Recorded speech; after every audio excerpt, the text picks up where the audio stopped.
Oh, welcome everybody. I'll just give it a minute as people are coming in. So I think we've got 46 people here tonight. Thank you everyone for joining.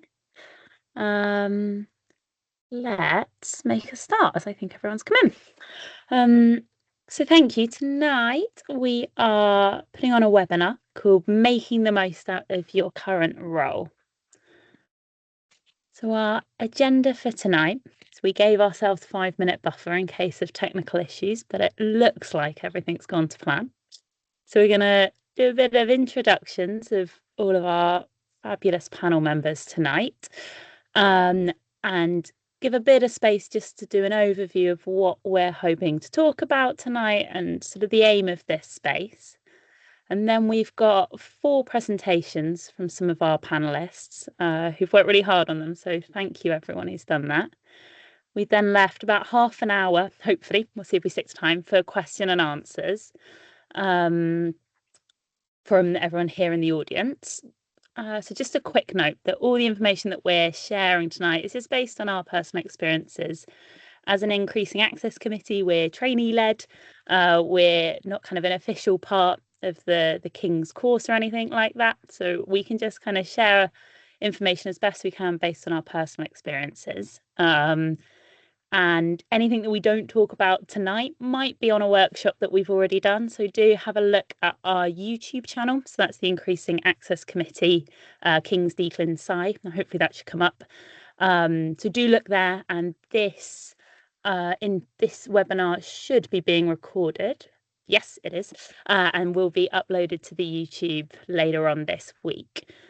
So yeah, please start using the Q&A function. So you'll find that up at that top bar. So if you post any questions as they come up, and how we're going to run tonight is if you see a question that you're also interested in, please just try and upvote it, and we will then make sure to answer the questions that most people are voting and would find helpful. So that's our overview and plan for this evening. Before we jump into introductions and everything, we're going to start a bit back to front tonight, that we're actually going to do our feedback requests right from the beginning. So as we're a trainee-led committee, it's really important for us to know what's working less well, anything that would be helpful for people who attend our events. We also, I think quite excitingly, had a previous DClinPsy trainee do a service-related project on what we do in IAC. We're hoping to maybe do one again in the future. So we're trying to collect as much information as possible, really. So if everyone could scan that QR code now, and I think Katrina might be able to pop it in the chat, I'm not sure. Just then, even if you leave early, please do leave us a little bit of feedback. It'd be really helpful. And don't worry, we're going to post this link again at the end. So yeah, thank you for making the time to do some feedback. We really, really appreciate it. But now we'll actually tell you who we are. So my name is Ella. I am a second-year trainee clinical psychologist at King's, and I'm one of the stream leads for the aspiring psychologists. Now I've got the rest of my committee here. So Katrina, do you want to introduce yourself? Yeah, hi there. Thank you, Ella. Hi, everyone. My name's Katrina Cotter. I am a first-year trainee at King's. Yeah, really looking forward to tonight's event. Thank you all for joining. Aaliyah, do you want to go next, given you're next on my screen? Yeah. Hi, everyone. My name's Aaliyah. I'm a first-year trainee at King's, also one of the stream leads of the Aspiring Psychologist stream. It's great to see so many people here tonight, and hopefully the event is helpful. Now, I think Aisling is running back from work, so I don't think I can see her. So I don't think she's made it yet, but she'll be joining us later on, and she's another one of our fantastic stream leads. Now, I know that Nathan and Mariam are in the background. Do you guys want to say hello? There we go, there's Nathan. Yeah, sure. I can quickly say hello. Hi, everyone. I'm Nathan, the chair of the Increasing Access Committee. I'll just be in the background, just working in the Q&A. Good to see everyone today. Hi everyone, my name's Mariam, and I support with chairing the committee as well. Thanks, Mariam. And then we have got our panelists tonight. So, Anya, do you want to go first? Yeah, I'm Anya. I'm also a first year trainee at King's, and I'm part of the outreach stream in IAC. And Susanna? Hi everyone, I'm Susanna. I'm a second year trainee at King's. And Ashley? Hi everyone, my name's Ashley. I can see my titles there, but I'm the Deputy Psychological Workforce Lead in SLAM, and I also lead on the Seeing is Believing YouTube channel as part of the Valued Voices mentoring scheme, which I'll explain a bit more about in my presentation. Thank you. And yeah, just thank you so much. I think we've got a really interesting set of presentations tonight, so hopefully everyone can take different things from all. So thank you so much to all of our panelists for the time they've put into this event. We really appreciate it. So I will stop speaking very soon, but I think this is penultimate thing I was going to say. So this it's a slightly newer webinar for us. I don't think we've done one before with this title, kind of making the most of your current role. So I thought it might be useful to spend a second just, I suppose, naming what we want to get from the space tonight. So the aim of tonight is that there are loads of different journeys to becoming a clinical psychologist. And if that's a new fact to anyone, do look on our YouTube, because I know that Nathan ran an event specifically titled on this last year of the many different sort of routes that people take before training. And hopefully tonight you'll hear from our different panelists some of the different routes that they've taken. And I guess we're hoping that people attending tonight will all be at a different point and in slightly different roles, but we'll all be thinking about maybe putting an application into sort of clinical psychology training in the coming years. And the aim of tonight is to, in whatever role you're currently doing, to maybe reflect on many of the wonderful things I'm sure you're doing in your role that's really, really relevant. But then also have a pause and a think, is there one more thing that might be helpful to gain from this role? Something that you would value to learn more about, but also kind of fits in the role that you're doing. And I guess that's why I popped this image up, why psychologists wear many hats. I think all of us as trainees would probably agree that we're often having to learn lots of different skills and keep going back and reflect and learn. It's kind of continuous. And so that's why we thought an event where you kind of pause and see how to make the most of the current role you're in might be a helpful webinar to put on. So yeah, this space is really just to encourage reflection, and hoping to do it in quite a positive sort of strengths-based way. What else can we gain from what we're already doing? So that's our plan tonight. But before we jump into it, I'm aware it's a Tuesday evening and we've all probably been running around at work. I know lots of the trainees are racing home to make the webinar. So just to take a moment to just take a pause and thank everyone for joining. We know talking about like applications to the DClin can bring up a bit of stress for some people, or can bring up comparisons, but just to notice, I guess, the hard work everyone's probably already done to reach this space. And the aim of tonight is to not walk away with a really long to-do list, but instead maybe one or two sort of small and achievable things that they could think about over the coming months. So yeah, I think it's good practice for us all to take a moment to kind of take that pause and be kind to ourselves. But I will now stop speaking, and I think, Katrina, you're up next. Great. Thank you very much. And that's really helpful pause. Thanks, Ella, for the reminder. Just want to double check everyone can hear me. Yeah, great. Thank you. Okay. So I wanted to start briefly by just sharing a little bit about my own route into training, mainly because I hope it illustrates one of the themes we'll probably come back to a little bit throughout the evening tonight, is that there isn't really one kind of correct pathway on. So I didn't study psychology as an undergraduate. My background is actually in accounting and finance. And I worked in corporate finance for a number of years before deciding to change careers. So as you can see, there's a bit of a big red box there about a career change.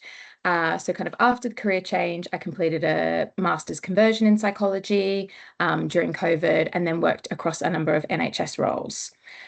Also, while I was born kind of on this side of the world, I didn't grow up here. So I grew up in Australia, and that's where I did my undergraduate degree and my initial work experience.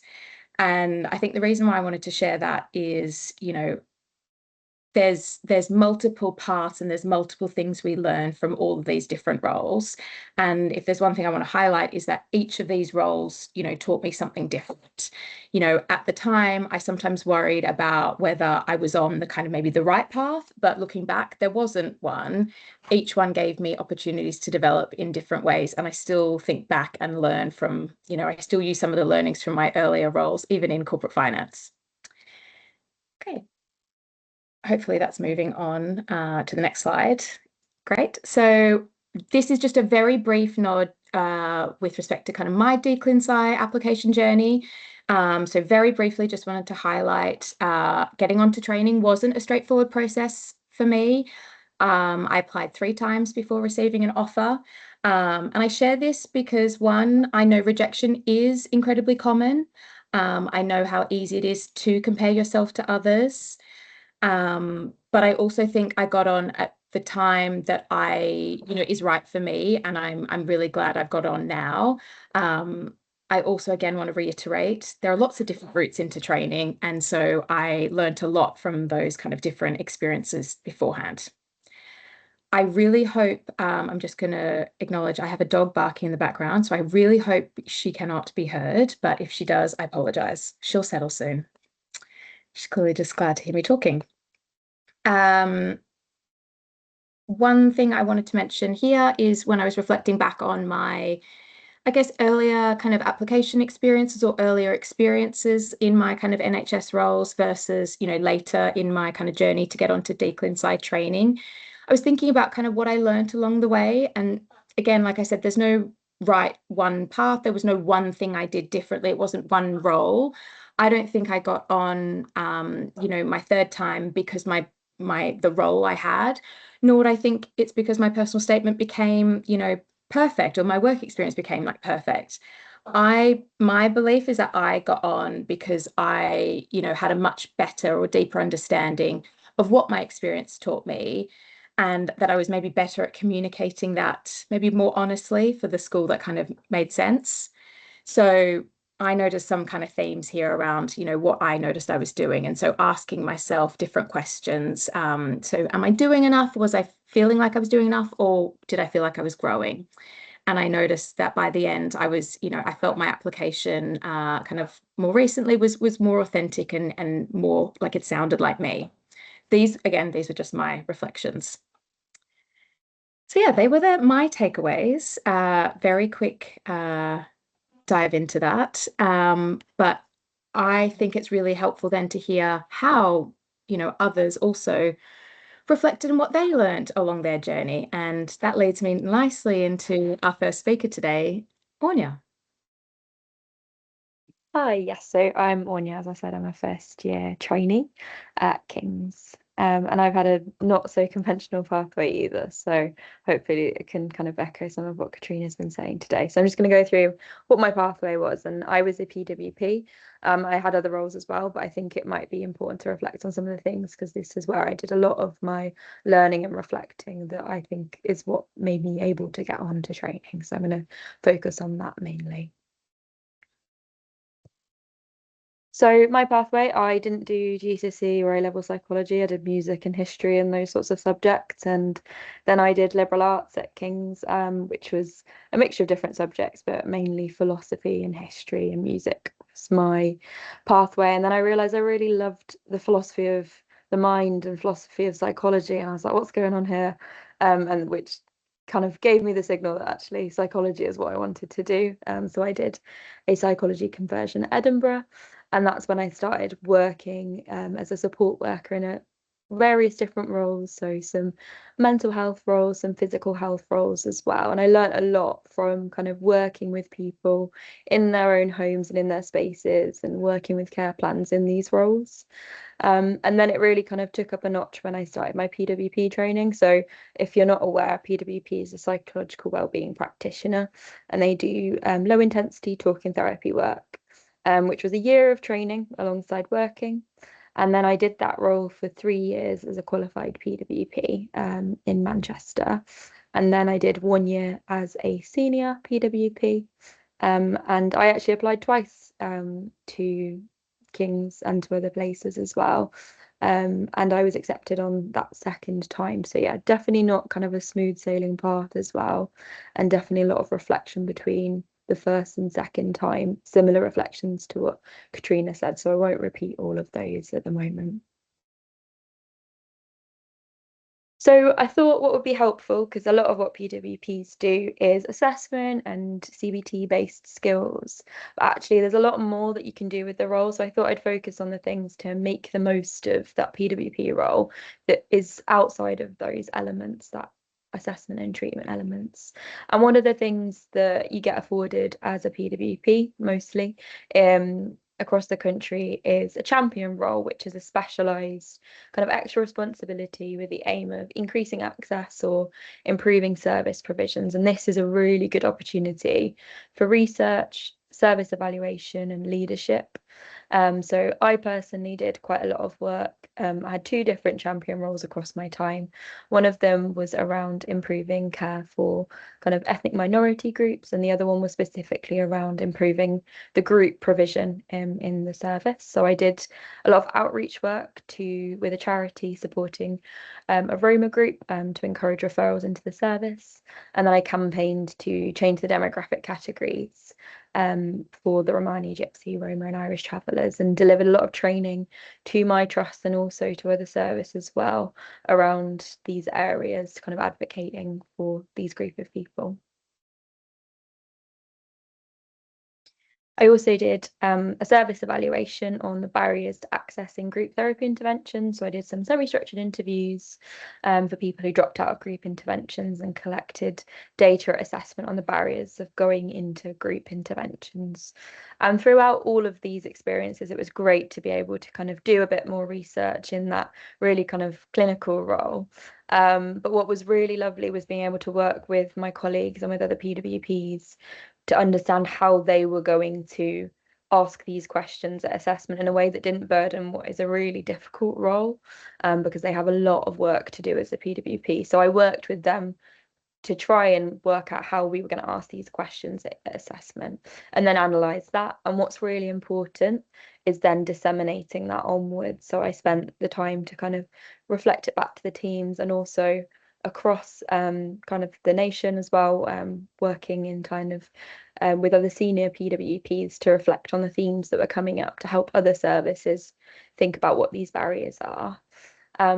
This also then contributed to the development of new groups. So we did a low mood anxiety psychoeducation group in Bangla and other developments in our group intervention. So what was really important about all of this is that it wasn't just a tick box for kind of the training for my application, but actually this made my role really fulfilling.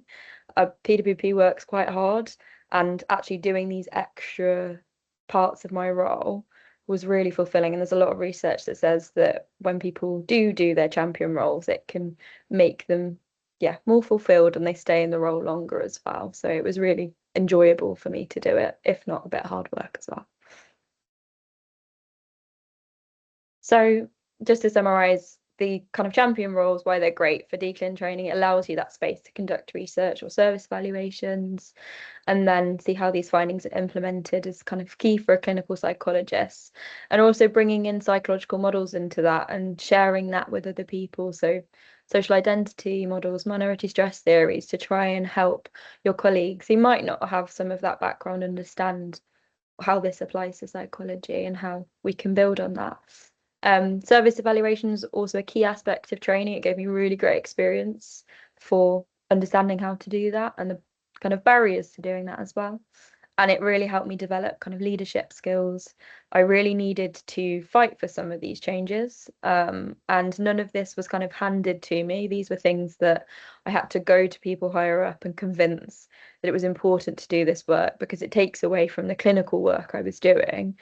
But kind of doing that was really important to develop my leadership skills and help me speak up, and develop those skills to speak to kind of the people above me.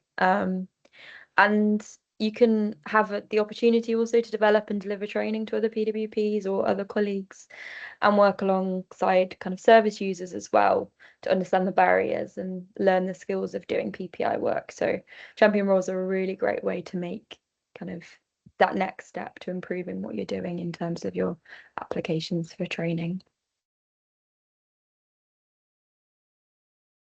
Touched on PPI work, I just want to touch on it more. This is not a kind of tick box exercise within a DClin application. It's really important, and doing PWP work was great, but there was a lot of barriers to accessing talking therapy services, and a lot of trusts have patient councils. They've got different names in different places, but they can help on understanding these barriers. I'd really encourage you to, if you do have that, that doesn't just apply to being a PWP, lots of different services have them. See if you can get involved and really understand what's going on for people and their barriers for accessing services, and do true co-production with those people. The other thing I really valued was all the training opportunities, and I really tried to take those training opportunities as they came my way. Was really clear at every yearly conversation I had of what I wanted to do and what I wanted to get out of the year. And there is often so many different pieces of kind of training out there. So I personally did some on DBT skills. I was fortunate to be training something known as cognitive analytic therapy guided self-help. And I also took on a supervisor training role, and this really helped me not only then progress to be a senior PWP, but it also really helped me develop my key competencies as supervisor and think about how I could kind of help other PWPs understand psychological theories and within my supervision. I also have the opportunity to do long-term condition training, and that's something that all PWPs have. I really encourage you, if you are a PWP, to really use that. Go and work part of those MDTs, make new connections with those other physical health services, and bring that back to your team. Understand what you've learned and the kind of changes that you can make in your services, like a long-term condition group if you don't already have one. So really grasp those training opportunities and advocate for your need to be a part of those training opportunities, because it really helps the service if you've got those other skills to offer. Just a really quick point, as a PWP, but also as APs or whatever role you're in, there's a lot of opportunities to have supervision and different forms of supervision. What I did see was between my two applications is I really ramped up how much I was being actually self-reflexive in my supervision, and this really helped me consider my biases and understand when things were impacting me. And I think that also, as Katrina said, helped me articulate actually why this was the right next step for me, and help me as a clinician as well and moving forward. So really use that supervision wisely. So thank you, that's all from me. Thank you so much for sharing that with us. I think I can see we've got a question also about PWP work specifically that we'll definitely get to in the Q&A. But whether you're a PWP or not, I don't know, there was a lot I learned there about the time you made to do projects that were really important for you, and the need to maybe sometimes advocate and I suppose work hard for some of these roles. It sounded like really hard work you did at times, but some fantastic ways to make the most out of the role you're in, and I'm sure some of it's useful now on training. So thank you so much for sharing all of that with us. And yeah, hopefully whether you're a PWP or in a different role, there are some bits there that will have got everyone thinking a bit. I will now introduce Susanna next. Hi everyone, I'm Susanna, so I'm a second year trainee at King's, as I said. And I'll be talking about how I used my research assistant role and in general being in the research environment to develop as a clinical psychologist. And again, as everyone, I'll just be talking about my experience. And just to make it clear, having the role of a research assistant is not a prerequisite. You don't have to do that to do the training, to apply for the doctorate. But some of what I might be saying, even if you're a research assistant, might not be relevant or roles are very different, but I'll share my experience in case something might be helpful to you. So in terms of my path to training, so I started studying economics and I felt that it wasn't right for me. So after a year, I left that and started psychology. So I did my undergraduate degree in Aberdeen in Scotland. Then I did my master's at King's in developmental psychology. And then after studying, I worked as a support worker in a care home. And then I did my training for a year as a trainee PWP, which you've already heard a lot about. So I want to be going more into that. And after that, after my training, I got a job as a research assistant. And that's what I'll be focusing on today. So I applied for the doctorate during my first year in the research assistant role.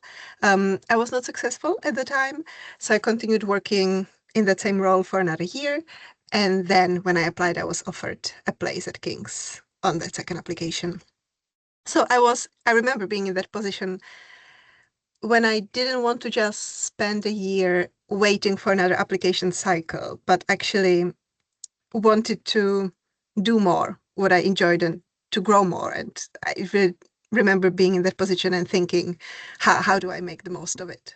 And I think I did. I think I did really developed not only my research skills, but also clinical skills, critical thinking, professional values, and just a clear sense of what kind of psychologist and who I would want to become. Okay, moving on to in general, what I found helpful in making most of my research role. Can I move it along? Yes. So I know the text is quite tiny. I will start with the left box. And again, just a summary of what I think I found helpful. So as a research assistant, it is quite easy to become focused on all the practical things that you need to do, recruiting participants, collecting data, filling in many spreadsheets, potentially. That was my experience. And I found it really useful to actually step back and ask the more broader questions, like why does this research matter? Who decided that this research would be funded, and who decided this is the question worth asking and answering? Who's included in this study? Who might be missing, maybe in this study, but in research in general? How accessible is the study? What experience is it? What experience do people have of taking part? And I think as a research assistant, you have a very, very good role to actually seeing that, because oftentimes the researchers who are doing the analysis and the publications might not, don't have that firsthand experience of what is it like for the participants. Filling in consent forms, informed consent, all of those steps, you will have a really good chance to think about and talk to people about their experience of it. And in general, how could the study be improved? I think that's a good question that everyone should be asking. And I think that really helped me, even if in the moment it might be tricky to actually implement it, but sort of thinking in general about research, thinking critically about research, and kind of all of that was very valuable then thinking about of my own research projects and what I would like to do. Right. So, and this is just example of questions but I think, again, just kind of reiterating the theme that was here already, again, reflecting, quite honestly reflecting on what, how is this useful? What are we doing here? And what is my role within it?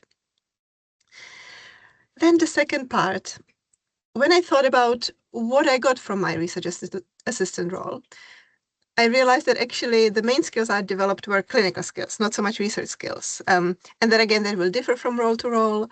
But as long as you're working with people or just thinking about people, you'll be thinking about how to communicate with them, talking or in a written form, how to adapt to different needs, how to manage confidentiality, boundaries, about consent, capacity to consent. You'll be working collaboratively, receiving feedback. All of that are really, really important skills for a clinical psychologist and for anyone working within the psychological field. And I think, again, I thought of my research assistant role initially as a research role, but actually day to day I was working with people. I was trying to make participants comfortable, and I was kind of balancing the structured protocol of the research project with individual needs and with individual people, and kind of making decisions based on what I saw. So again, thinking about what am I already doing and applying it to the roles I would like to do more, and thinking actually am I confident in something that I wasn't before? Yes. And the last part I want to talk about is using the wider research environment. And I found this really valuable, trying to make use of the flexibility of the research environment.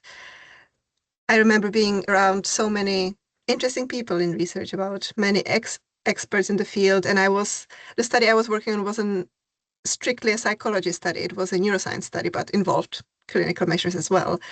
And thinking, I have all these people here. What would I like to learn from them? Who is doing research that interests me, or any work that interests me? How could I learn from them? What are the meetings or discussions that I would like to take part in, or just hear, or that would help me understand the field more? And is there a small area maybe where I could contribute more than to my role is? For example, doing my small analysis. So I did a small analysis of my own project. Or are there other studies that I could get involved in, maybe a little bit? And I know all of this might sound, it's not necessarily doing more or saying yes to everything and doing lots of unpaid work, but sort of being intentional and curious about what more can I learn here? What more can I develop here? What is my interest here?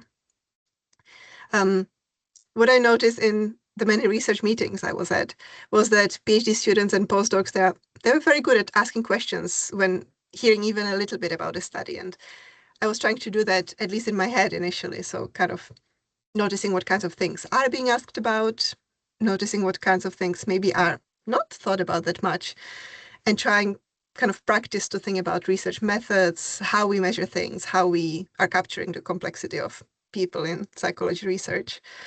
So again, just using the research environment, the flexibility of it, what's around you, what's actually interesting to me. Yeah, I also, what are the skills that I might want to learn, and what are the opportunities there? Again, not just as a tick box exercise, but what might be interesting to learn about.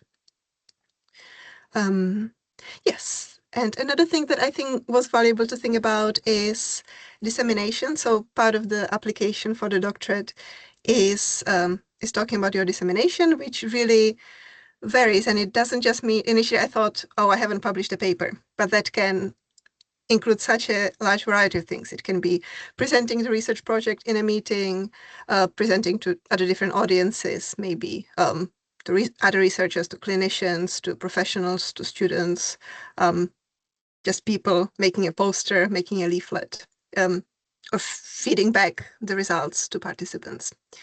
Yeah, so I think those were all things that I found useful to think about. Just noticing what papers I was drawn to, which discussions I wanted to join in, what questions stayed with me, again, all of that. I think still reflecting on that was very valuable for me. And a really good opportunity in research is getting engaged in promoting co-production. And is there an experience, an option to get involved in participating in an expert by experience group?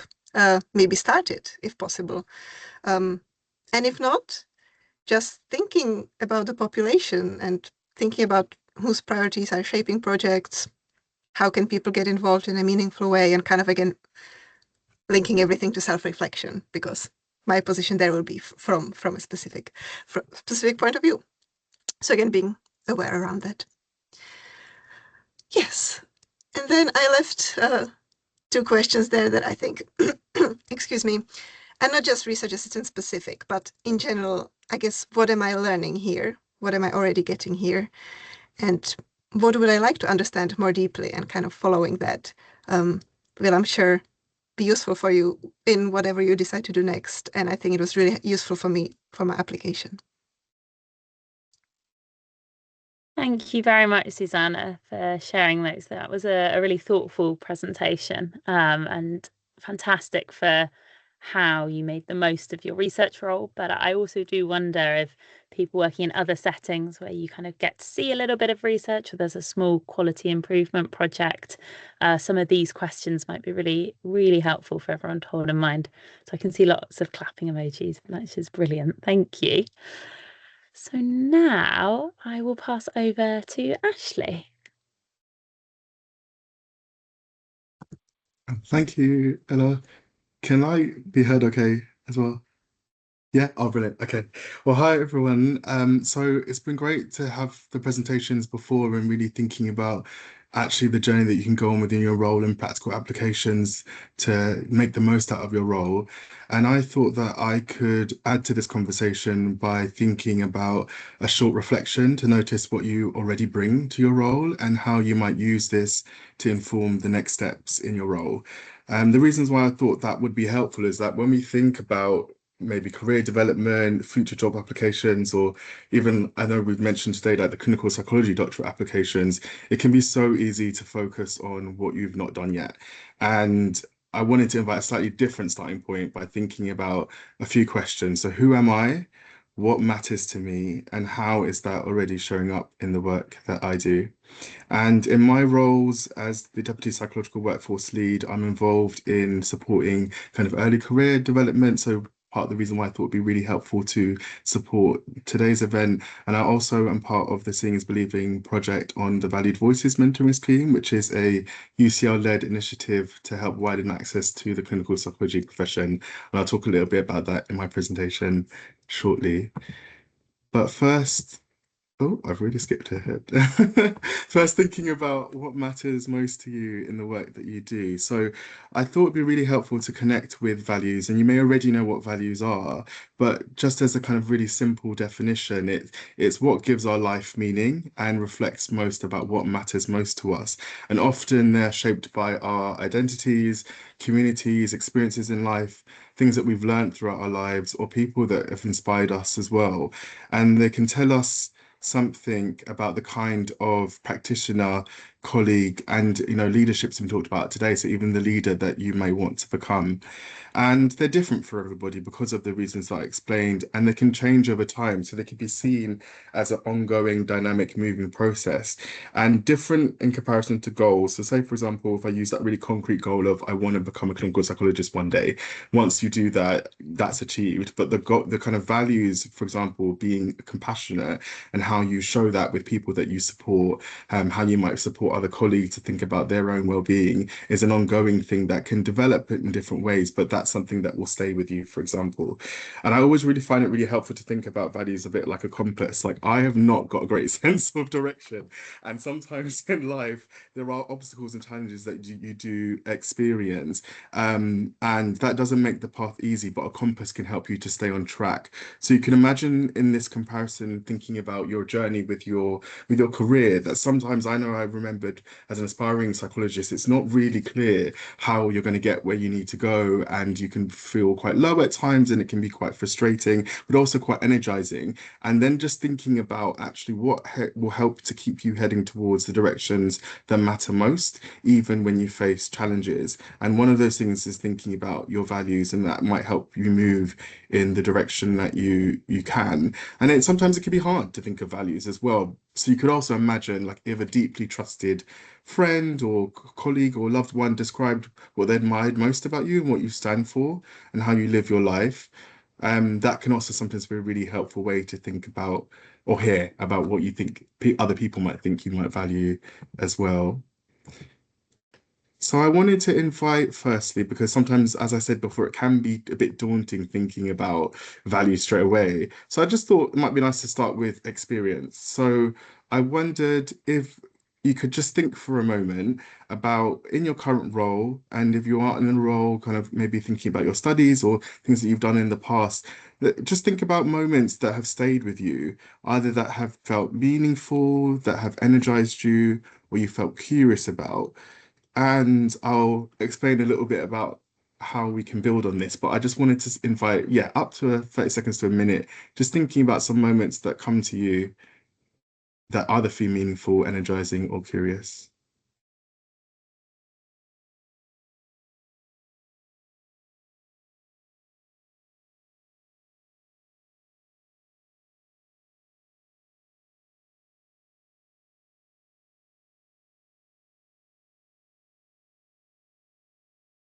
And if people have thought about some things, I feel like the chat function, I can see it's popping up. If people wanted to put it in the chat, they can do as well. It'd be great to see.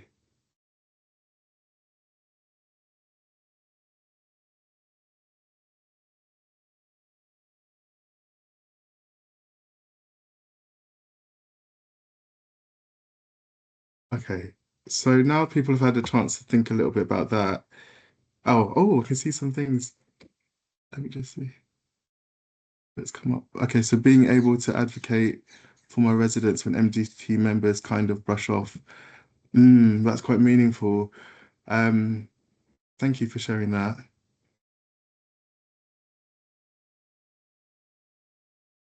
And it feels meaningful to assist in improvement to the life of others. Thanks for sharing that as well. And I've just got some examples here. So maybe thinking about, when do you feel interested or motivated or proud or connected to pieces of work, moments that feel meaningful. So we've just had there in the comments just about people supporting others as well and contributing to change. Moments that make you curious. I think we heard just now about research and maybe how you think about topics or things that that you want to learn more about. And if you feel stuck, you could also ask yourself, like, what do I actually care about in my work and all my studies, or what do I want more of in my role as well? So yeah, thank you those for contributing in the chat. So I could say, yeah, moments where I could acknowledge the limitations of therapy with a client I valued, the honesty, humility of the conversation, and the privilege of being in someone's safe space, encouraging patients to reflect their goals in life. Great. So holding on to those experiences that matter most to you, and I'll kind of move on a little bit to think about the next step on how you might be able to apply them. So I remember when I was an aspiring clinical psychologist, and specifically because I'm a black man in the field, and I didn't remember often seeing a lot of people that looked like me in the profession, and it felt quite daunting, to be honest, like not seeing myself represented. And I remember I went to a conference and there was a talk about diversity in the profession, and I remember thinking about, oh, this is really helpful for people in this room to learn more about this. But what about people who can't take the day off to attend this conference and aren't in this room? So I guess I had values of thinking about equity, and equity is, different to equality in the sense that it's not saying that I guess it's kind of, equality means that everybody gets the same resources, but equity recognizes that each person has different circumstances, and then resources are then created to meet those needs. And I was thinking about other kind of racially minoritized people who also weren't seeing themselves represented in the profession, and wanting to change that, really. And I thought about that, so that was the gap that I noticed, and I noticed that there were kind of fewer visible stories. And then I approached someone called Dr. Kat Alcock, who is the founder of the Valued Voices mentoring scheme, who did the presentation. And I thought, you know what, this might be someone who I think I could present this idea to. Her values seem to align with mine. And then she was really keen to kind of progress that idea forward. And it resulted in the Seeing is Believing YouTube channel that we've created for the channel, which was kind of further than I thought it was going to go. I think I just thought, I might just film some interviews with some trainees at the time, and I don't know where that might go, but it was really great to just see how that idea could then result in actually an actual resource. So that turned into videos with trainee clinical psychologists from racially minoritized backgrounds that we launched in 2019. And then most recently last year, we spoke with course staff as well and involved in admissions, just about their experiences and how they're kind of working towards making sure that courses can also feel a more diverse environment, but also acknowledging that there's still work to be done as well. But it was really helpful. I think we called it lifting the veil, because often sometimes you might go on the Clearinghouse website and hear information about the profession or how to apply, but you don't quite know who's behind that. And we thought it'd be a really helpful way to demystify that as well. So the point of I put this in is that it doesn't mean that you necessarily have to create a YouTube channel, but it's about kind of noticing a gap. And what I was asking you about, kind of what matters most to you, and then thinking about how do you then apply that in a small step. This was an example, but it's not the only way that you can do it. So thinking about how is this already showing up in your role? So I've got examples here. So people were kind of putting things in the chat, and you might then think about how does that might link to a value. So for example, we talked about learning today. So how do you might seek feedback on how you're doing in your role? I've talked about equity, so noticing and discussing any barriers for service users. We saw that in Anya's presentation earlier, thinking about the Romani community and that what that led to changes in the descriptors in the forms within the assessment. So there's thinking about actually what barriers do you notice, and I think leadership is a great one, because often you might think that you need to be in a qualified position to be a leader, but you're all leaders. We're all leaders in different ways. And how might you kind of offer to lead a small wellbeing activity, for example, where you're working, or you might share useful knowledge with colleagues? It doesn't necessarily need to look always like a presentation. It can be in informal ways as well. Creativity is another big one that I always champion. I think as we get older, sometimes we are encouraged to lose that side of ourselves, or we might not feel that we're as creative as we are. But I always like to say it's a spectrum. And you might, for example, here I've put kind of drawing on creativity, such as art, music, and dance and theatre, to adapt how you might work with somebody. But it also sometimes could look like just thinking about, I think often we can provide support with conversations, but sometimes it might be just listening to a favorite track that somebody likes to listen to and hearing about what it means to them. And that can be really helpful. And I also put community here as a value. And I think building connection with others on the same journey as you is so helpful. I know for me, I find it really helpful to collaborate with others who are in kind of passionate about similar things, and also just for support, because sometimes the journey can feel isolating, especially if friends and family may not understand the journey that you're on as well, that you have other people that can get it and that know how it feels and then go on the journey with you as well. So I just thought it'd be helpful to provide some examples, and I think reiterating that these come from who you are. So these are not exclusive. Just thinking about, again, as I said, what matters most to you, who you are, your identities, and then actually what then draws you to what you can do in your role as well, could also be a really helpful way to kind of anchor yourself to. So as a final bit, obviously, I've had more time. We could speak for longer, but I wondered if people could think about kind of what does one value help you to notice, and what is one small step you could take to bring this more to life more fully in your current role. For some people, they might find it hard to think on the spot, so that's okay. You can just think about kind of from this conversation today, is there a question, or is there something that stayed with you in the discussion? How might you pay more attention to moments that energize you, or that are meaningful, that you're curious about? But if you are able to, yeah, it would be really helpful to just think about one small step that you could take in your role to make the most out of it. And I'll give you again like another minute or two to think about that. Do I still have time? Hello. Yes, Yeah? Oh, everyone's great. brilliant with time, so you Oh, take your brilliant. time. We're in a good Okay, place. brilliant. So we can let this land. We can think about the things that matter to you. And then if people are able to, no pressure at all, it'd be great to think if people could put contributions in the chat. If not, you might just keep it to yourself. But then, yeah, I'll stop talking. Let you all think.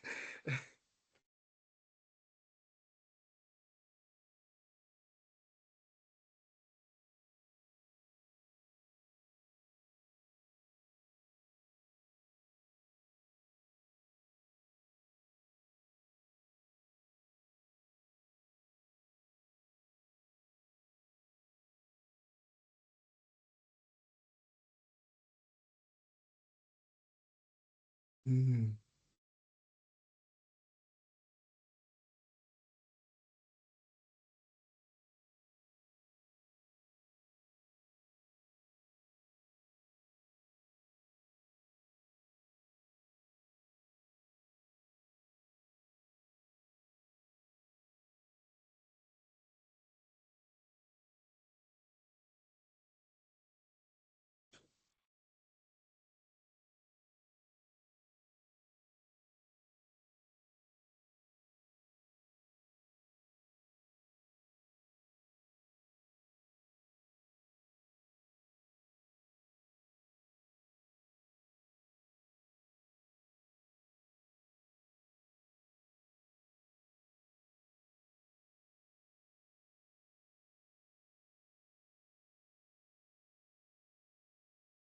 So I can see we've got some things coming through in the chat already, which is great. So thank you, those contributing. So thinking of ways to highlight youth voices in my role, asking more questions even as a junior within the team. Yes. Compassion, so well-being of staff burnout, be involved with staff initiative program. Yeah, kind of seeing what is existing already within staff well-being within where you're working, and could there be something you can join or start up? Respect and value other people's opinions. Not being scared to challenge things within difficult team dynamics, which can be difficult. But I know really helpful advice I got given once is that if you don't say it, then things tend to continue and stay the norm. So in some ways, like actually you inviting this opinion could offer a difference that makes the difference. And yeah, I've got some more. So I know I don't want to take up too much more time, but thank you everyone for contributing. But yeah, creating a safe space, thinking about compassion. So, you know, people are writing things in the chat, but also you might have kept some things to yourself as well. And just maybe thinking about how might you honor that, this kind of more small step. And I've just got some examples here. So kind of asking to shadow, bringing a question to supervision, offering to lead a small task, finding a platform to discuss issues you're passionate about, and joining, yeah, research projects as well. So in summary, remembering that your values are like a compass, guiding the direction in your life that you want to take. Your values can help you to notice opportunities, strengths, and perspectives you may already be bringing into your role. And if you're stuck, you can ask yourself kind of, what keeps catching my attention? What do I care about here? And I think I wanted to end on this message because, yeah, sometimes making the most of a role starts with recognizing that who you are is already one of the most important resources you bring to it. And then just taking a small intentional step towards what matters most to you and thinking about who you can bring along the journey with you.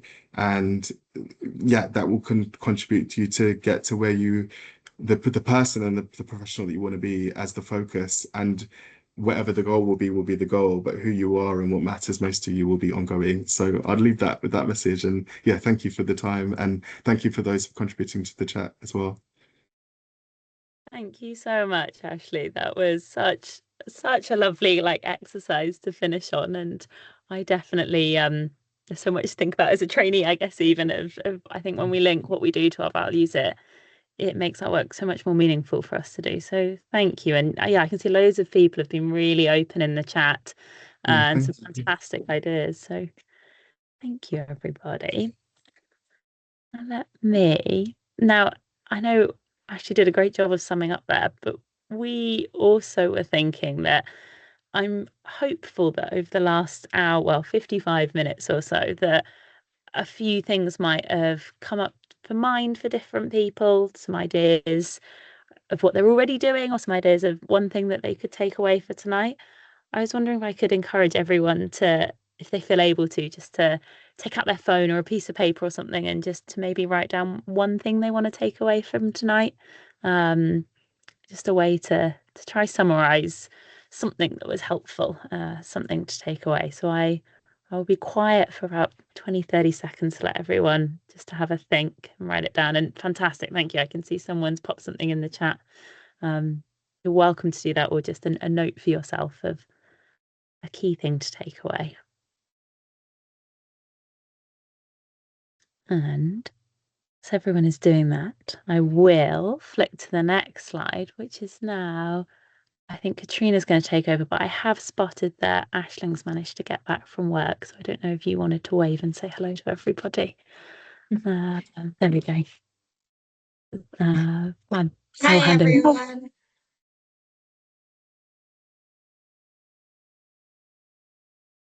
Lovely. We were going to do some Q&A. I am mindful that I'm very grateful, that there have already been some brilliant questions coming through, and a lot of my counterparts have been starting to respond. So thank you so much. I am going to try and filter based on most upvoted. So and go through that order. So keep voting, keep looking at the Q&A, and we will go through as many of these as we can as a panel. Okay, so the most upvoted, so we'll start with one that I can see. So I think it's from Mary. So upon reflection, what do you think changed between first and second DClinPsy application? Now, I think this is a brilliant question. I'm not sure if it was for someone in particular, but I think it's clearly going to be helpful for lots of our panelists, because I think that was a common theme that a few of us had around what do you think maybe changed. I know I kind of shared some of mine earlier, but for those who missed it, or maybe if it's helpful just to have a little bit more of a kind of from me specifically, I think for me, I think I became more intentional about using supervision to reflect, rather than seeing it simply as a place to just discuss cases or specific kind of like tasks. I also think I started getting a little bit more comfortable accepting I didn't have all the answers, and that was okay. So I guess when I step back and think, for me, maybe it was not necessarily what I did, but maybe how I did it. I would also think this would be a really good one to hear from other panelists. So I would love to invite anyone else who wants to share on this. I know Nathan has already shared, and I might read out his comments because I'm mindful that some people can't see the Q&A. So apologies for those who can't see Q&A. But Nathan has shared, kind of similar to Katrina, being more authentic and feeling ready. I moved from trying to squeeze every detail of my experiences in for my first application to, on the second one, choosing a few strong examples and fleshing these out in a multi-layered reflections. I think this allowed a much clearer picture of some strong examples rather than just trying to tick off lots of things. So yeah, really, really helpful, kind of practical, whereas mine was more maybe meta. Love to invite other panelists if they would like to share thoughts, reflections on differences between earlier applications and later. Yeah, I can share. I definitely wasn't ready the first year, and I know it's a common experience for other people, but I think I'd rushed from one thing to the next in kind of education-wise and job-wise, and actually spending time in one role and really making the most of it, as the title says today, and spending the time to really learn skills properly, I think was really helpful to then reflect on how they were helping me be a clinician, be a psychologist. So slowing down a bit as well. I know we talked about a lot of doing extra things, but yeah, slowing down, making space for it. It's a busy old 3 years, and I think it's really important to go into applications feeling kind of confident that you're able to do that next 3 years. And I think that helped me then going into an interview, knowing that actually I'd done my reflection, I'd had time to pause, to go on to that next step as well. And I think that reflected in kind of how I spoke in my interview as well.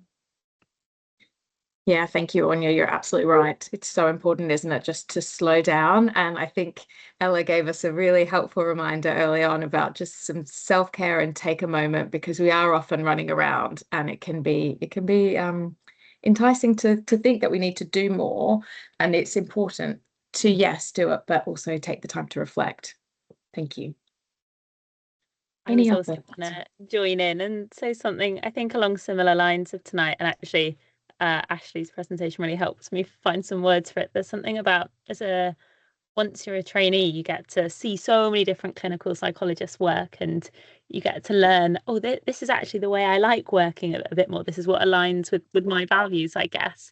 And I think I applied twice, and the first time I applied, I think I was probably quite rigid and thought, oh no, there's a right and a wrong way of doing things, and had done that sort of when you rush from one thing to the next, hadn't really paused to think, oh well, what do I really care about, and how would I like to work, and what kind of trainee do I want to be? And now I'm thinking kind of what kind of clinician do I want to be? And so there was definitely something of, I think, pausing, and whilst, yeah, you're right, this title has been making the most of your current role, that maybe is less about adding lots more things to a CV and maybe more working out what really matters, what kind of work I value doing. Definitely agree. Thank you, Ella. Yeah, I can resonate with the feeling that there was a right way and needing to prove that early on. And it's important, isn't it, to be mindful of what type of clinician do I want to be? And I think that's why the values exercise is so important, because we can get pulled in lots of different directions. We could say that we have lots of different hats, yes, but we can also get pulled in lots of different directions. And so it is busy, and it's important to kind of reflect back and sit back, and think about what it is that's important to us, and the type of clinician, type of trainee, type of kind of aspiring trainee we would like to be. Any other thoughts on this one, or shall I move? Okay, I'm going to move on to the next question. So next one that I can see, when you were talking about making most of your supervision, is this necessarily clinical supervision? How can we make the most of non-clinical supervision? So I'm going to start actually properly with Nathan's kind of answer, and then I'll share and then check in with the panel. So Nathan shared, so non-clinical supervision can still be a good place to reflect on the competencies required to be a clinical psychologist and what areas of your CV or application you might want to get more experience in. You can also use this then to ask what opportunities are available in your role that can help you with this. Perfect. That's really, really helpful. Thank you, Nathan, because that's exactly what I was thinking. When I think of supervision, for me, it's much more broader than just discussing individual client cases. So also using supervision to think about your professional development, whether that's interpersonal situations as well, team dynamics, ethical dilemmas as well, managing uncertainty, reflecting on feedback that you might have gotten, or all those brilliant opportunities that I know kind of even Anya mentioned and Susanna mentioned around like putting your hands up for different things, whether that's PPI work and career planning. So yeah, I think supervision, while I've really valued the supervision I've had about particular clients and particular clinical supervision, I also think any supervision you can use to think, reflect, and continue developing is helpful. I'd love to invite other panelists if they would like to share as well. Aisling, go for it. Yeah, just to echo what Katrina was saying, as an AP, there was lots of kind of group supervisions, there was a lot of research supervision as well, and it wasn't necessarily supervision always with clinical psychologists, but all those spaces provided a space to think about the other skills that have been mentioned tonight as well, and thinking about dissemination and thinking about service development and all those things that are also kind of core skills of being a trainee. So any type of supervision you can get with any members of the team provides a really kind of useful space to kind of think about different aspects of the application process and different aspects of the role as well. So I think any type of supervision you can get can be really helpful for that, and maybe to think about the models of supervision that you're using in those spaces to help kind of encourage a reflective conversation and help practice those skills that are going to be really helpful in kind of navigating the roles and also in kind of interviewing and application cycles and kind of thinking about how you can enter those conversations in those settings as well.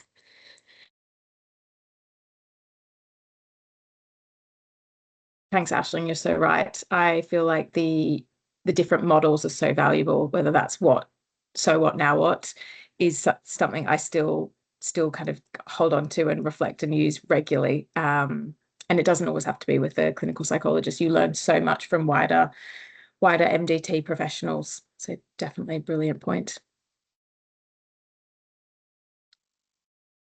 Any other thoughts? I'm going to move on.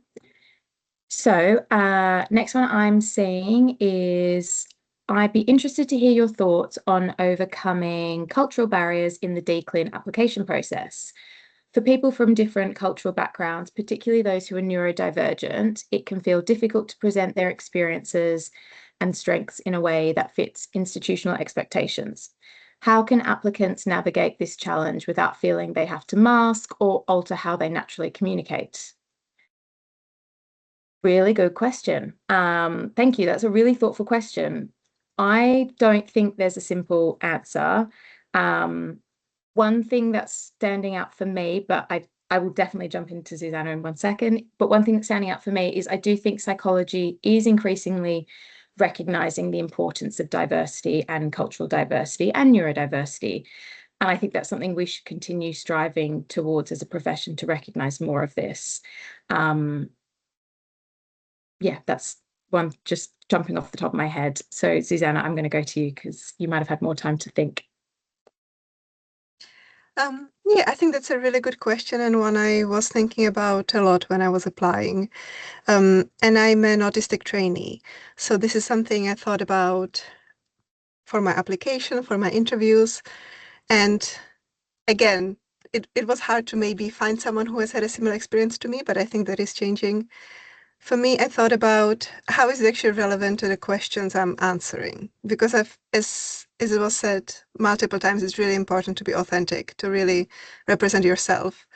I haven't personally named it in my application, but I was very prepared to, if, presenting myself, and if it is really relevant, if I want to answer this question properly, being open about that. Again, I'd be happy to talk about it more, but yes, this is how I was thinking about it.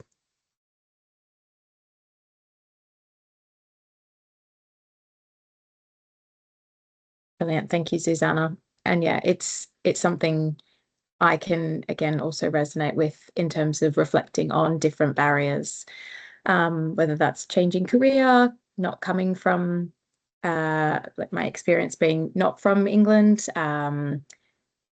yeah, and then also kind of neurodivergent. It's one to kind of pause and think about, but it is helpful if you can connect to people, different mentors, different people experience. I know, Ashley, I was very much kind of hearing you when you were saying, when you were kind of training and thinking about how you felt like, some visible differences when you were kind of coming up and being like, I'm noticing this. And it is something that is kind of fresh in mind for lots of different people. So whether that's visible or invisible kind of aspects of diversity, but I think it is really important to kind of pause on that.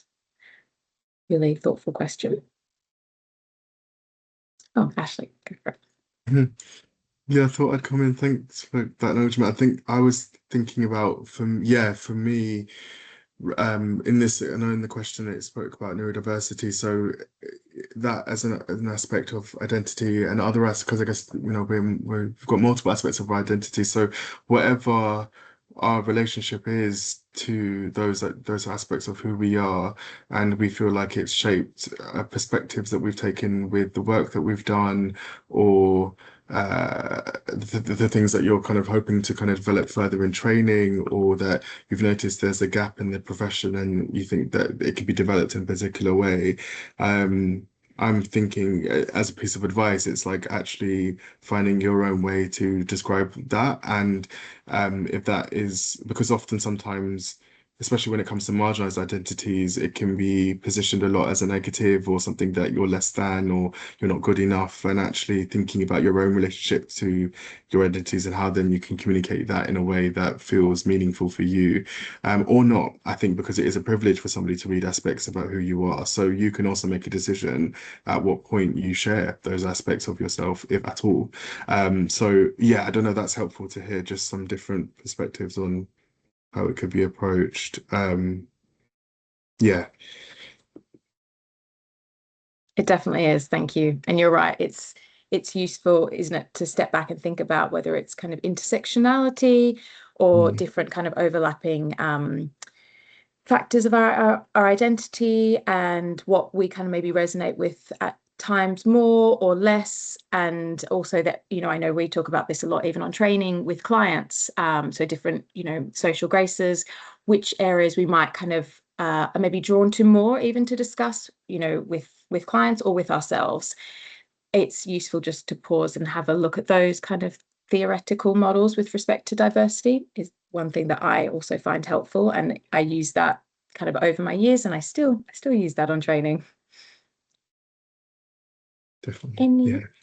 Any other thoughts? But it is a really brilliant question, and I'm glad, and it is something, as I said, that is psychology is striving to be more diverse, and there's more to go, so we welcome more diversity. And I think it's valuable. I know, very valuable. Okay, trying to keep an eye on what I've asked and what I haven't. So I think the next one is, outside of RA jobs, how do you recommend gaining research/dissemination experience if we do not work in a service that conducts research? And there's 2 comments. So Nathan said, so we can discuss this further. Yeah, there are lots of ways to engage in research dissemination in this context. It could be conducting a service audit, QI project, disseminating trainings, literature review, research in a team meeting, presenting previous research you may have conducted, poster or presentation, becoming a research champion, engaging in journal clubs.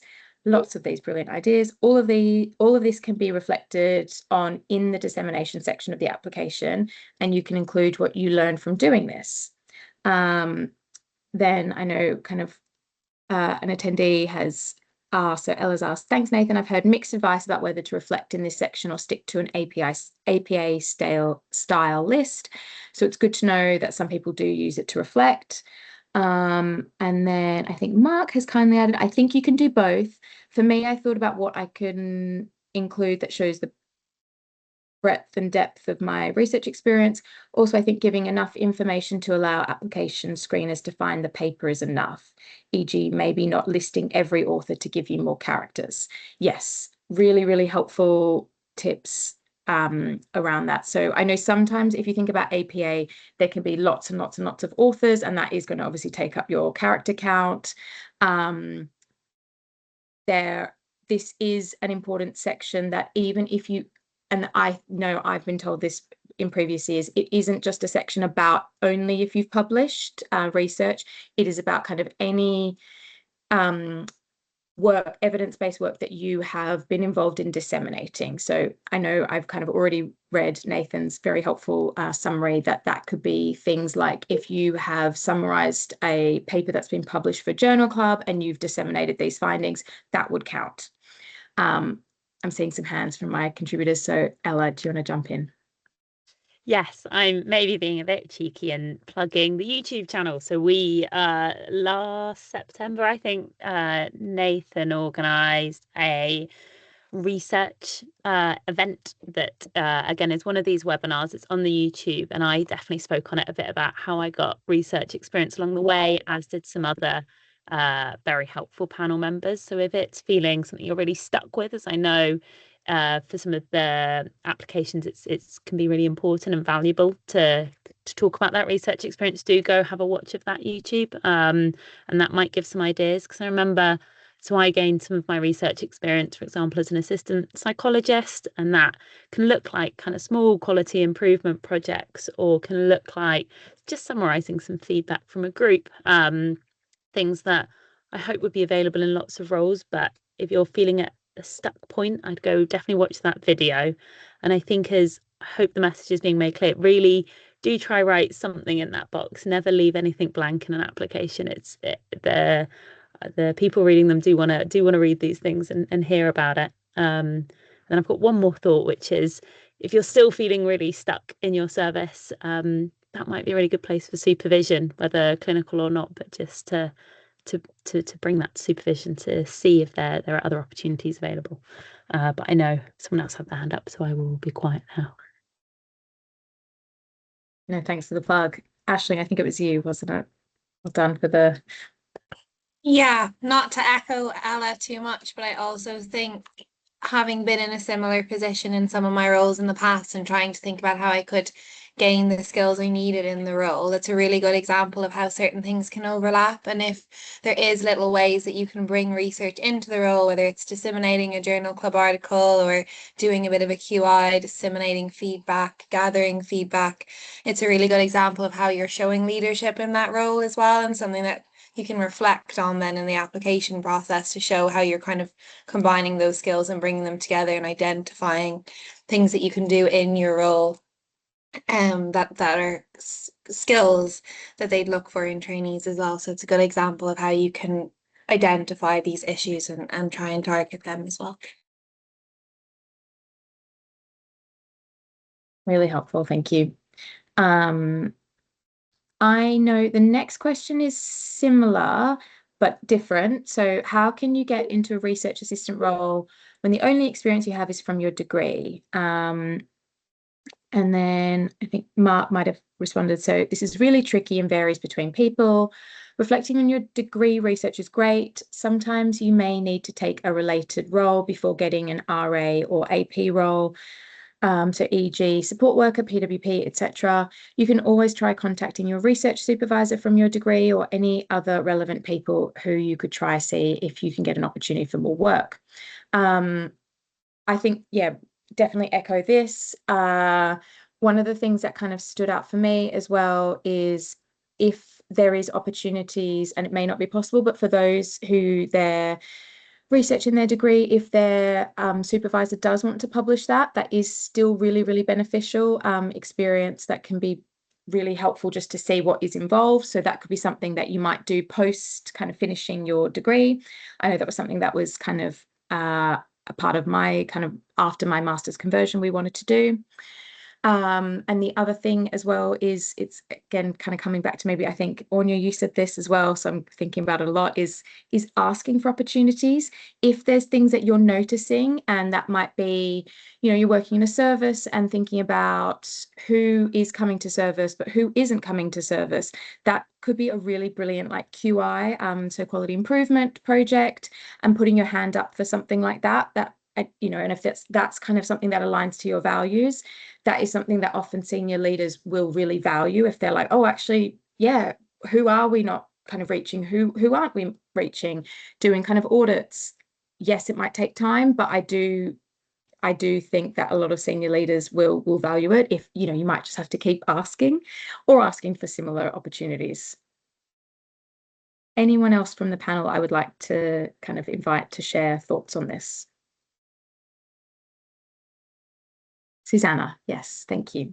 I've never been deciding on who gets a research assistant job. So again, I don't know, but I think maybe my experience for applying for a research assistant job, as I said, I was talking a lot about my clinical skills, and research assistant jobs will vary very from each other a lot. But when I was reading the application for my role, which was trial focusing on epilepsy, I've never worked with someone with epilepsy, but then I looked at actually what would I be doing, which is mainly leading people through different information consents, different assessments, handling unpredictable situations. And I was talking a lot about my previous support work experiences and about my experience working in a nursery. So really trying to look for maybe roles where you feel like, actually, I think I could be good at this role. And just because it's called research assistant doesn't mean that you need to have experience analyzing results necessarily, or statistics or anything like that.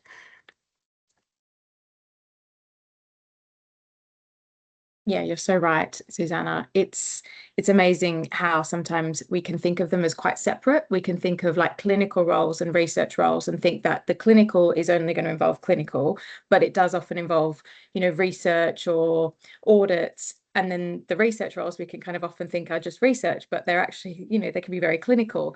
So again, it's that kind of taking a step back, isn't it? Is kind of a common theme I'm just continuing to hear. So thank you all. Okay, I think I've answered that one. So we're now, so Anya, as a question specifically for you, Would be interesting to hear more about working in NHS, how to negotiate with higher up for more development, training, research time when facing clinical work pressure. I know this question was asked specifically to Anya, but I would imagine that this is common to lots of different roles. So if you're ready, I will ask you to jump in first, but I'm sure other panelists might be able to also help add or shed light on asking for more opportunities from hires up in a variety of roles. Yeah, of course. I think one thing's important to acknowledge that I guess there's a parts of my identity and who I am, my upbringing, that mean asking for these things is a lot easier for me than other people. It might be. So I think that's important to acknowledge. And I think it is increasingly getting harder as well to ask for these opportunities, the financial pressures. It does make that kind of clinical responsibility that real main focus. But despite this, I think really presenting a strong case of why this is important is the thing that helped me. So I went there with presentations of this is why this is important to do. It is important to kind of support this group of people because of this list of statistics and research. And I think actually becoming prepared shows that you're really passionate about it as well. And that passion, I think, usually gets received well. Really making a case for why it's important to be doing that is really important. And with training as well, you have to do so much training in a lot of your roles. So I think a lot of that will be about identifying which trainings will be really important for your development and how will that contribute to making the service a better service as well. So really clearly outlining it. So spend that time to reflect, do that bit of extra research to be able to present that to people, to senior leaders, to your manager, to your supervisor, to make that case for why it's important, and financially important, but also important to, I guess, increase access and improve the service that you're working in, because both of those things are really important.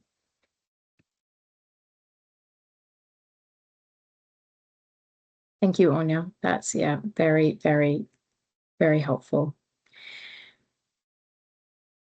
Are there anyone else from the panel who would like to share on kind of asking and thinking about asking for support, or particularly, I guess, as we go forward, because things are more difficult, as Anya's mentioned? Any tips around that? Ella? I think for me, there's something as well about aligning. To work out how best to say this, it's kind of aligning something that you really care about and want to work on with what a service might be looking for, or what might align with a national policy. It sounds kind of maybe a bit contrived, but kind of finding something to back up what you want to do. We sometimes have to kind of sell why we might need to do something. And if it, I'm thinking about, I made like a way to collect our outcome measures a bit quicker, because that felt like a good use of time. If we can do that quicker, it's a benefit for the service. So you might have to sell that to someone, but if we can back ourselves up with any policy or just a way to make the service run in a better way for efficiency, but maybe actually for the people who are coming to use the service, that's what really matters. So trying to think a little bit creatively, I guess, about ways to keep on showing and documenting, I guess, why what you want to do is important. Yeah, you're right, Ella. You almost have to be like, it's going back, it feels like going back to those values, but being creative as well, isn't it? Yeah, my CAMS experience taught me a lot about creativity, and I do feel like that is another hat that clinical psychologists wear a lot. You know what I mean? Asking about things in creative ways, and that is something that is kind of important, whether that's even in presenting information, because we want information to be palatable for a wide range of audience. So yeah, we do have to keep thinking about it creatively. But really brilliant, really helpful reflections here. Okay. So next question. Really grateful to all the panelists for sharing their journey towards becoming a clinical psychologist. It's really encouraging to know that the journey is not as linear as typically presumed. Could you please share how you combated feelings of discouragement and stayed motivated to continue on the journey, as well as any practical ways to remain motivated / positive? Oh, good question. Very thoughtful question. Oh, I think for me, it's important to acknowledge and say, like I briefly mentioned in my kind of slides, I definitely did feel disappointed and discouraged at times. Not getting onto training was hard, and I don't think it's helpful to pretend otherwise. So I will be honest and say it was hard. I certainly had moments where I did question whether I, should keep going kind of on this path and keep trying. Maybe because I had made this career change, I always knew that that was a backup option. And I always knew that, like, every time I would think about it and go, grass is greener, could I return to corporate finance? I was like, I don't want to. So it kind of meant that I was here and I knew why I wanted this and I knew what I wanted, but it was hard. I think, and this is not something that we've like planned as a plug here, but I actually think it was because sitting back and thinking about values, that's why I say it wasn't a plug, that Ashley, it was just, do you know what I mean, convenient that it's exactly what I was going to say. But I do think it was values, because I think for me, the work was so meaningful and it tied into aspects of kind of my identity of why I wanted to do this. And that's why I knew that the grass kind of wasn't greener.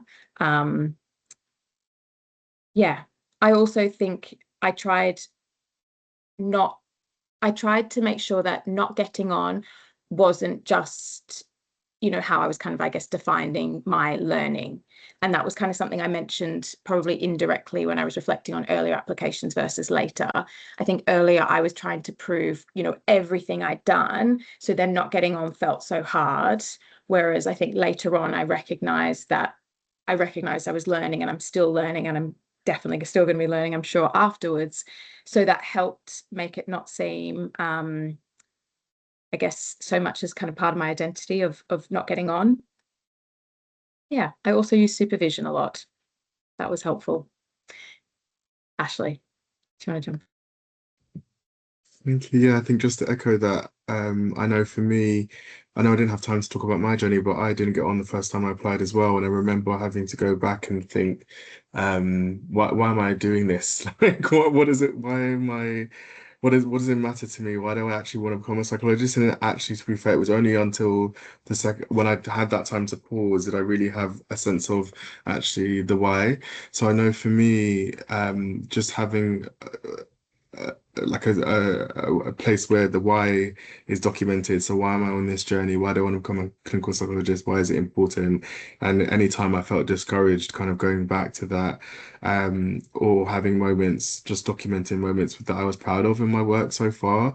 And I think just to echo that, decentering the doctorate as the goal. I think for me, thinking about who am I changing and growing and developing as a person, as psychology is part of that, but also there's other parts of me that are not to do with psychology that also deserve flourishing as well. So off the back of that, I think having just time and space away from psychology, I think for me was really helpful.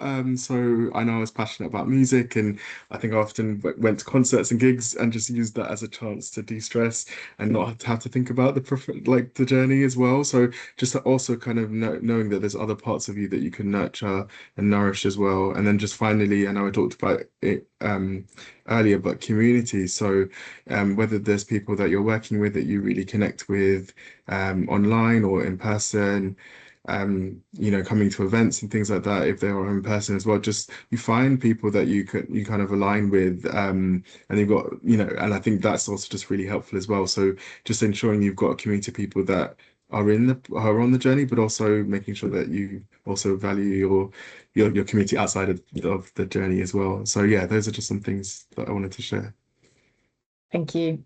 That's really helpful, Ashley. I want to reflect more on it, but I also need Anya to jump in, and I'm mindful of time. But there's so much good value there.